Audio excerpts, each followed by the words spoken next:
Hello students, আমি Nitish sir জ্ঞানজ্যোতি coaching সেন্টারের পক্ষ থেকে তোমাদের প্রত্যেককে জানাই আরও একবার স্বাগত। তো স্টুডেন্টস, আজকে আমি তোমাদের সঙ্গে আলোচনা করব সিবিসিএস এর অধীনস্থ যে সমস্ত ছাত্রছাত্রীরা 6th সেমিস্টার কিংবা 4th সেমিস্টারে পড়াশোনা করছো, যারা 6th সেমিস্টারে পড়াশোনা করছো কারেন্ট বা ব্যাকে যারা রয়েছো, এবং যারা 4th সেমিস্টারে পড়াশোনা করছো ব্যাকে রয়েছো, তাদের জন্য কিন্তু আজকের এই ক্লাসটি খুব গুরুত্বপূর্ণ। তার কারণ আজকের এই ক্লাসটিতে আমি আলোচনা করব তোমাদের সঙ্গে 3 মার্কসের অতি গুরুত্বপূর্ণ জি ফিলোসফির সাজেশনস নিয়ে। ক্লাসটি শুরু করার পূর্বে প্রতিদিনকার মতো আজও বলবো, অবশ্যই ভিডিওটি শেয়ার করো, যারা এখনও চ্যানেলটিকে সাবস্ক্রাইব করোনি সাবস্ক্রাইব করো, পাশে থাকা বেল আইকন অল প্রেস করে রাখো, যাতে নেক্সট টাইম থেকে কোনো ভিডিও আপলোড করলে তার নোটিফিকেশনগুলো তুমি পেতে পারো। চলো শুরু করছি আজকের আলোচনার বিষয়। 3 নম্বরের প্রশ্নগুলো কী কী রয়েছে সেগুলো নিয়ে। দেখো, 3 নম্বরের বেশ কিছু প্রশ্ন আমাদের পরীক্ষার দিক থেকে খুব গুরুত্বপূর্ণ।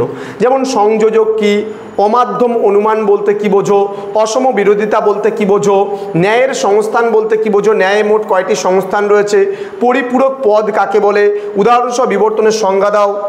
এই 6টা প্রশ্ন, আরও বেশ কিছু প্রশ্ন তোমাদের সঙ্গে আলোচনা করবো, কিন্তু তার আগে বলে রাখি এই প্রশ্নগুলোর উত্তর যদি তোমরা পেতে চাও, নোটস পেতে চাও সমস্ত সাজেশন ওয়াইজ, তাহলে অবশ্যই যোগাযোগ করো আমাদের অফিসিয়াল নাম্বার 7076398606 নাম্বার অথবা 6295916282 নাম্বার।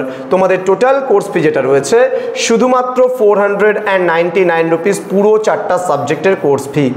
তোমাদের ইংলিশ থাকলে পরে শুধুমাত্র এটা হয়ে যাচ্ছে 100 টাকা বেশি লাগছে, মাত্র 599 রুপিস, এবং একটা সাবজেক্টে ব্যাক থাকলে পরে সেক্ষেত্রে 199 রুপিস, দুটো সাবজেক্টে ব্যাক থাকলে 299 রুপিস। এইভাবে কিন্তু তোমরা আমাদের থেকে সমস্ত নোটসপত্রও নিতে পারো। তো স্টুডেন্ট, চলো শুরু করছি আজকের ক্লাসটা। বাকি বিষয়গুলো তোমাদের এবার রয়েছে উদাহরণ সহ বিপরীত বিরোধিতার ধারণাটি আলোচনা করো। নেক্সট টিকা লেখো বিরুদ্ধ বিরোধিতা। নেক্সট টিকা লেখো অধীন বিপরীত বিরোধিতা বলতে কি বোঝো, অ্যারিস্টটলীয় বিরোধ চতুষ্কোণ কি, অসম বিরোধিতা, নিরপেক্ষ ন্যায় কাকে বলে, এর বৈশিষ্ট্যগুলি আলোচনা করো। ন্যায় অনুমান কত প্রকার ও কি, বচনের অস্তিত্বমূলক তাৎপর্য বলতে কি বোঝায়, নিরপেক্ষ ন্যায়ের গঠন সম্পর্কে আলোচনা করো। বিপরীত বিরোধিতা কাকে বলে, ঠিক আছে, বিপরীত বিরোধিতা কাকে বলে। দেন বলছে অথবা শব্দটির দুটি তাৎপর্য কি কি, নিরপেক্ষ ন্যায় কি এক প্রকার অবরোহ অনুমান, একটি যুক্তিকে কখন অবৈধ বলা হয়। এই সমস্ত প্রশ্নগুলো তোমরা পড়লে তোমাদের কিন্তু 100% কমন তোমরা অবশ্যই পাবে। হ্যাঁ, তো জ্ঞানজ্যোতি কোচিং সেন্টারে যারা ইউটিউব চ্যানেলটিকে সাবস্ক্রাইব করনি সাবস্ক্রাইব করো, পাশে থাকা বেল আইকন অল প্রেস করে দাও, যাতে নেক্সট টাইম থেকে কোনো ভিডিও আপলোড করলে তার নোটিফিকেশনগুলো তুমি পেতে পারো।